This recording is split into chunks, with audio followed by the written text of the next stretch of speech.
Next up, let's talk about...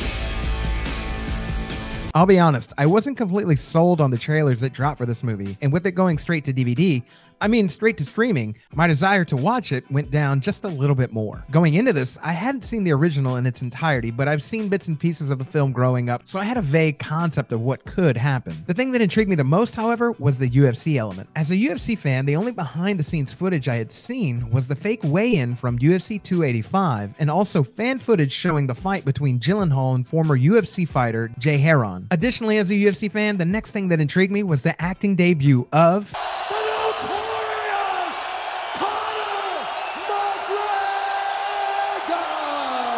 notorious for a reason. For just a little context, I'm actually a huge fan of MMA and boxing. They're actually the only two sports I follow and have trained since 2009. I also used to host an MMA podcast from 2014 to 2018 where I was lucky enough to interview UFC fighters and coaches, and within that time got lucky enough to commentate for a local MMA event here in Austin, Texas. And I think he feels confident in his speed, but he's getting tagged up here by Boone as he's against the cage because he doesn't have the space that he needs to, I think, able to use his speed to get out of the way of those punches. Personally, I've been a fan of Conor since his first fight against Marcus Brimage in the UFC and have followed his career ever since. Often in the last few years, he's been involved in a lot of scandal, and it's been hard to be a fan, but I thought if he could bring some of that energy that made him popular in his press conferences and post-fight interviews.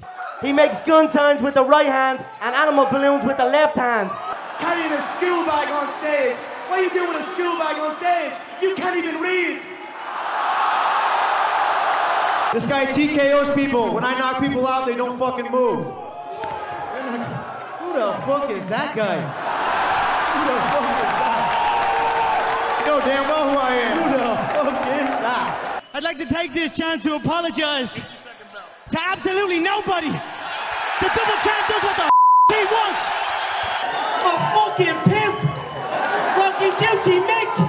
And without me, this whole fucking shit sink. If he could hone that energy, especially into a villain role, I thought it would make a great film debut. And as I tuned into Roadhouse, I prayed I would be proven right. This updated reimagining of Roadhouse tells the story of Elwood Dalton, a former UFC fighter turned underground fighter, down on his luck. He's offered an opportunity to be the head bouncer at the Roadhouse, a bar notoriously drawing in delinquents and troublemakers. Dalton cleans up the place bit by bit, but is targeted by a shady real estate mafia mogul, Ben Brandt, who is intent on shutting down the Roadhouse so he can turn it into a resort and casino. When Brandt's plans fail to stop Dalton, a freelance enforcer named Knox is called in by Brandt's father to clean up the mess and to stop Dalton once and for all. In all honesty, I was very surprised at how much fun I had watching this movie. The action is actiony, but not Fast and Furious levels of crazy. The comedy is delivered in sharp, quippy, cheesy one-liners that are reminiscent of the 80s. Is there a hospital nearby? Is it like too far? Is it close? About like 25 minutes, I'd say. Like depending on the traffic, what time of day. Mo, I got a tip for you. Don't let no one get this close.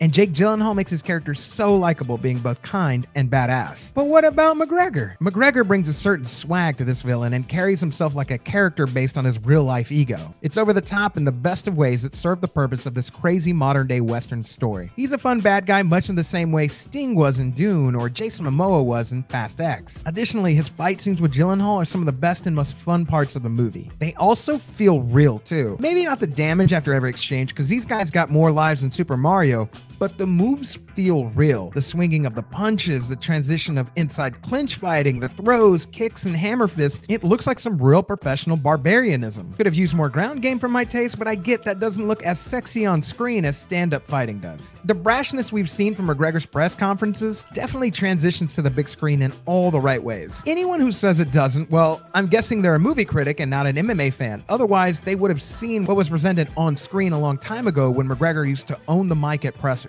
The movie in a nutshell feels like a modern day B movie and is self-aware enough to lean into that fact and really have fun with a lot of the nuances of the characters in its setting. So is this one also worth checking out? Yeah, again, this movie may win 0 awards, but it's definitely rewatchable and recommendable to all the action bros out there. You can either get the text from your friends telling you to watch this movie, or you can be the one sending the text. The choice is yours. For me, this movie is definitely a must-watch, either as a fun action movie or a guilty pleasure. Gyllenhaal's performance definitely draws you in and really gives the movie the heart it needs. The same heart I wasn't sure it had based on the trailer alone. I will say if anybody gives this movie a bad score, it's either because they're comparing it to the original or had some wild blockbuster expectation and can't accept this is simply a fun, campy, B-level, self-aware movie.